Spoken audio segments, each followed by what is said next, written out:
Hello, Kyle and Shayli.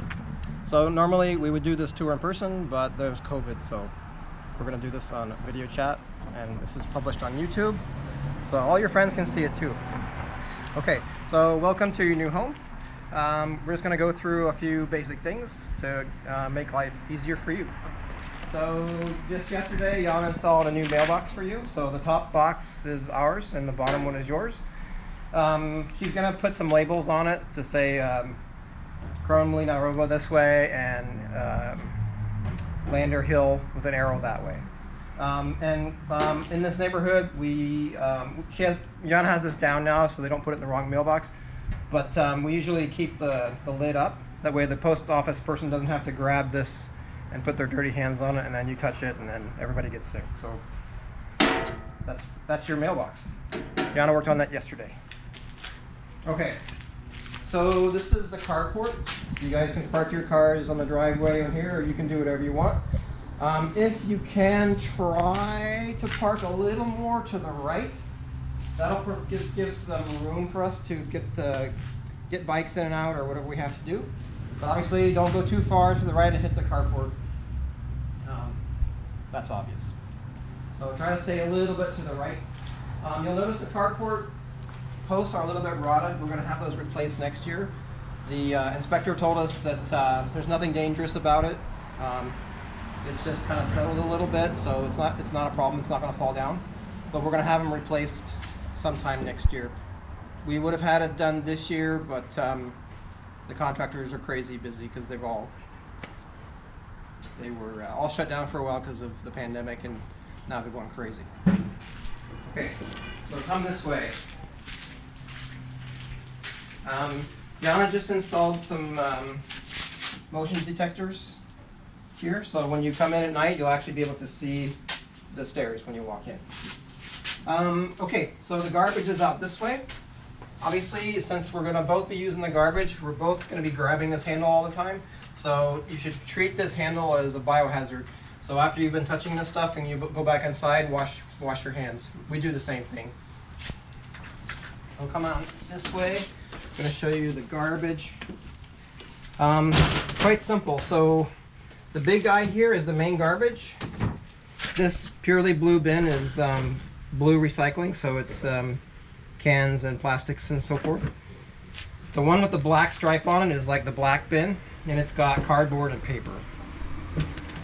This is the green bin here, so this is compostable stuff.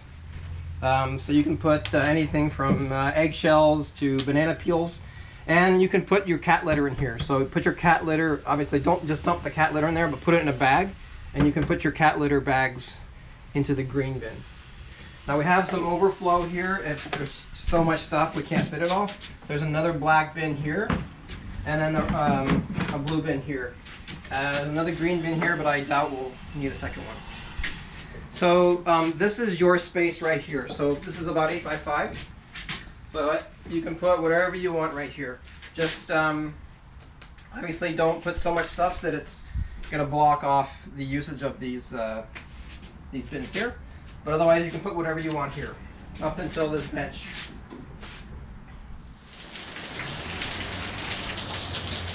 Okay, we're back at the recycling, and Jana just pointed out that if you want to put your stuff all the way up against here, you can. Just make sure that this stuff is available. It doesn't matter how you do it, as long as we have access to the recycling. So if you want to put your stuff this way more, and then have the recycling stuff a little bit more this way, that's perfectly fine. It's actually raining really hard right now, so I wanted to show you that.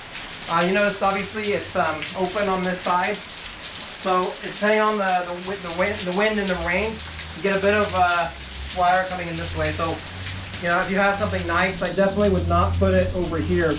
You want it way, way, way over here under very good cover.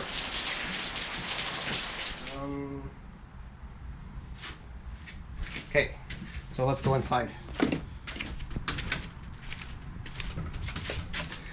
Oh, right. So you're going to be using a padlock with a code.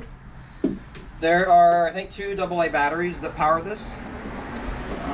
So I think it starts to complain if the power gets low. We've got a couple batteries we put downstairs for you. There's somewhere, unless the previous tenant removed them. You can replace them on the other side. Now, we're not giving you any keys, just to keep life simple. If for some horrible reason you get locked out, there's a couple of things you can do. First thing is just call us, or call me right away on my cell phone, because Jan and I both have physical keys. If that fails, I'm gonna give you the cell phone number of my friend Melissa. She also has keys to the house, so that's 2 different backup systems in case you get locked out. This thing, if it gets a little squirrely and like it just doesn't seem to be working, there are 2 things you can do. One, just wait a while. Just give it like half a minute to kind of settle down, and try your code again. The other thing you can try is to just push the, what does that say? The Solage button on the top, and that will kind of reset it. And when you leave, when you're coming out, all you do is just push the Solage button. And you hear that noise, and that means that it's locking. So now it's locked.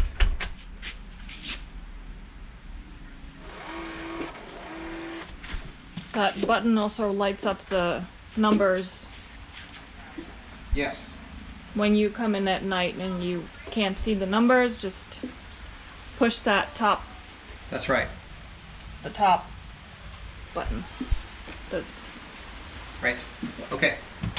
Coming in here, Yana was very nice, and she installed some little shelves for you here, so you can put shoes in here or whatever. And she put a little coat hanger up here.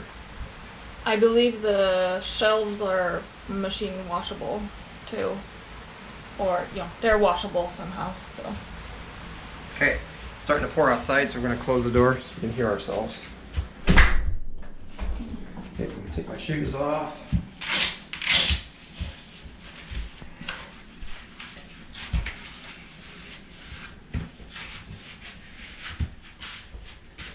Okay. So, as you remember, this has a bit of low clearance here, so watch your head. I don't have to worry about that because I'm short. Okay, so some very important things to talk about down here. So the first one is the heating and cooling. So the kind of how this house works is that the HVAC system, it takes care of the basement first, and then we get whatever left over. So in the summer, when we have the air conditioner running, it makes the basement quite cool. And then upstairs, it might be borderline warm. In the winter time, it'll make the basement quite warm, and then we're kind of cold upstairs. So we have some solutions for that. So you don't have a thermostat down here, but what you can control is the amount of airflow coming in from the furnace. So it's summertime right now, so let's talk about that. So Yana and I keep the air conditioner upstairs at either 24 or 24 and a half. So we don't exactly keep it super cold up there. And yet you're gonna find it's pretty chilly down here, even though we have it at 24 and a half upstairs. So what you're gonna try to do is 2 things you can do. Number 1, you wanna try to cut off as much of the airflow from the air conditioner as possible, so you don't get the cold air coming down here. And there's 2 ways of doing that. Oh, these are your weight mats, by the way. There's 2 ways of cutting off the airflow. I should turn a light on so we can see better here. Okay. So these are some of the vents that are trying to push out the air from the furnace. So right now it's trying to push out cold air. So over on this side of it, there's actually a little switch that you can open and close the vent. Now you can't reach it now because Yana, just for you guys, she has put some Velcroed plastic thingies to cover the vent, just like that. So they come off. So they actually come off. So if you want to actually use the airflow, you need to pull this plastic cover off. Now right now we're going to keep it closed because we're keeping it as warm here downstairs as we possibly can. So we have this on several of the vents. So just kind of be careful, like, if you're gonna mess with the vent, feel first, oh, there's the plastic cover. Oh, I need to remove the plastic cover, so very gently pull it off, and you can put it somewhere and you can put it back on later. Once the cover's off, there's one of the switches on the one end. You just switch it one direction or the other to open or close the vent. So generally speaking, you're going to want to keep your vents closed, because if you keep them open in the summer, you're going to freeze, and in the winter, you're going to be boiling hot. But if you keep them closed, it keeps it reasonable. For sure, in the winter time, keeping the vents closed keeps it a very nice temperature down here. In the summer, we have experimented with this, and even though we've closed all the vents, it's still a little bit on the chilly side downstairs. So worst case scenario, if you're really, really cold and you can't take it, open the windows. Now, obviously, it's not ideal because we're going to waste a lot of electricity that way, but I'd rather that you be comfortable. So if you just can't take it anymore, open the windows, let some warm air in. Which brings us to the subject of the windows. Okay, so there are essentially three big windows in the apartment, and those are your emergency exits. Okay, so that's emergency exit number 1 over there, another emergency exit, and then above the shelf there is another emergency exit. So here's how they work. Let's just come over and illustrate this one because I already have the blinds open for it. So you'll notice you've got some very nice Venetian blinds on this. Now, unfortunately, what the thing is here is when they put the Venetian blinds, they installed this big metal thing at the top, which kind of gets in the way of opening the window all the way. If you want to just crack the window open, so you just open these latches here, and it just kind of comes off all by itself. So it can just just to crack them, I'll do that again. You just undo these, and lo and behold, it just cracks all by itself. If you want to open them a little bit more, you pull it open a little bit, and then you push in, and then it kind of holds itself like that. So I showed them this here. So this is about how far it goes open if you want to just have a little more of an opening. And then to close it back down, you just pull a little bit and it goes down. So you can just play with that. I'm sure you can figure that out. Now, if in an emergency, you need to open it all the way, there's a couple of things you can do. The first thing is that I added these little rope guys here. You can bring it all the way up and click it right into that thing there. So that holds the window all the way open, and then there's plenty of room for you to escape out. If for whatever reason this rope is gone or your cat chewed through it or something, you can take it and shove it straight up into there, but that will destroy the Venetian blinds. So now better to destroy the Venetian blinds than to die in a fire. But ideally you would just use the little ring here, and it'll hold it up, and then you can go out. Just like that. The screen, maybe? They'll just have to Oh, you just push through it? You just push through it. I mean, I think there are these little things, and you pull them out on both sides, and then the screen goes out. I think that's all there is to talk about the windows. There's a ladder that. Yeah. Yes. Yana's saying there's a ladder. Let's show you the ladder. That will help you escape out the windows if you need it.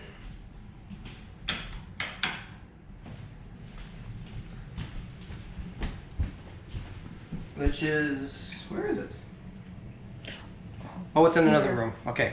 But there will normally be a small little step ladder here that you can use to escape out the windows.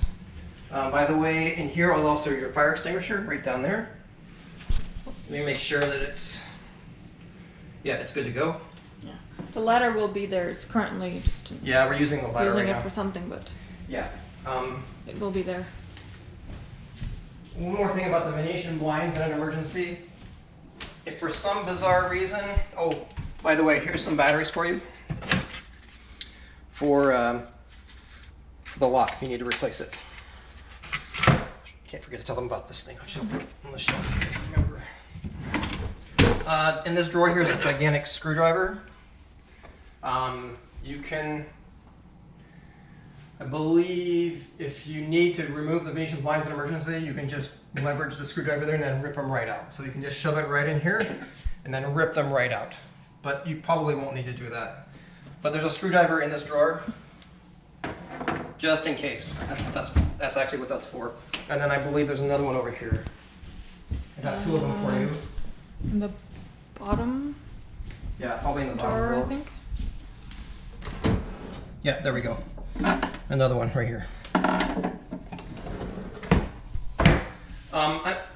The best escape route is probably this way, because this one is a sliding door, so you have no issues about the Venetian blinds getting in the way, and you also have a natural ladder. You can just crawl right up on the shelf. The opening's not quite so big, but you can still get out that way. I need to wash these windows. Okay. So we've covered emergency exits.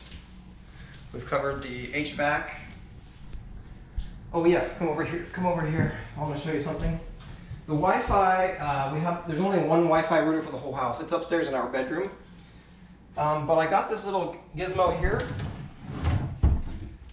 This little guy here is actually a remote switch.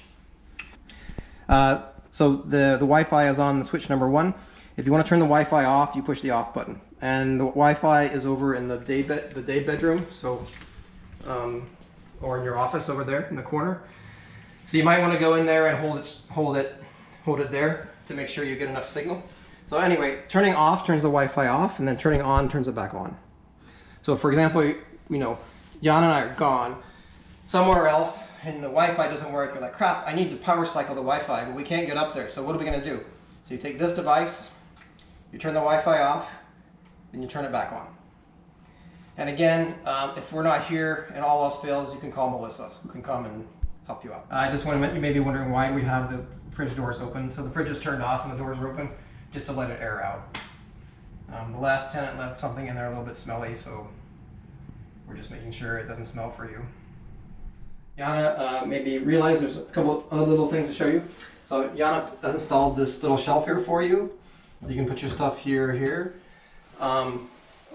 One of our previous tenants hung something up on the shower head here. She hung something quite heavy actually, and it wasn't good for the shower head. So please don't put things don't hang things off that. It's not meant to take that. Okay, so we're going to take you into the utility room now. So first of all, never prop this door open. This door has to stay closed because there's actually a detector on the door, and if the door is open, there's something that turns off. It's for safety. So don't prop the door open. Always leave the door shut. This is the furnace. Oh, we're gonna tell them about the electrical panel too. This is the furnace. The filter. We're gonna give you regular filters every few months. The filter just goes into this thing here. All you do is just pull that straight out. I'll show you. You just pull it out, and then you plop it in there. Just pay attention to which way the arrows go when you take it out for the new one. But you just rip this out, and that's it.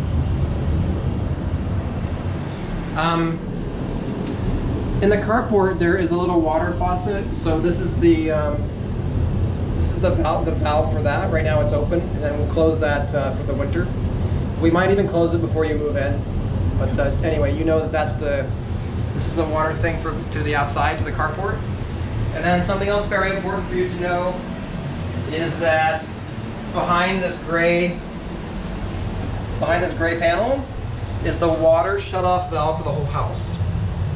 So if something horrible happens upstairs, and there's water going everywhere, we might have to call you and say, please turn this off. Or if you have to do it. So again, this is the water shut-off for the entire house here. And this one here, this is the water shut-off for the carport. Over here we've got the furnace on-off switch. Just leave it on all the time, because that does both air conditioning and also the heating. And this is just a light switch. So just leave this on all the time. I mean, maybe when you're replacing the filter, you can turn it off for a little bit. But in general, you want to leave this on all the time. Okay, we are in the office slash bedroom slash den slash whatever you want to call it. And in the corner, you have the electrical panel for the whole house. So if you guys want to cause a lot of mischief, you can. But anyway, it's right here. So we have had very little trouble with this. It was supposed to, apparently quite well built, so I don't think we're going to have any issues with it.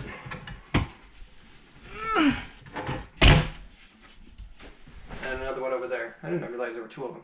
Yeah, they are kind of mixed. I don't think one is for one unit and the other for the other one. So we kind of, if we need to deal with something, we have to read the labels and for labels for everything. We just need to find what we need.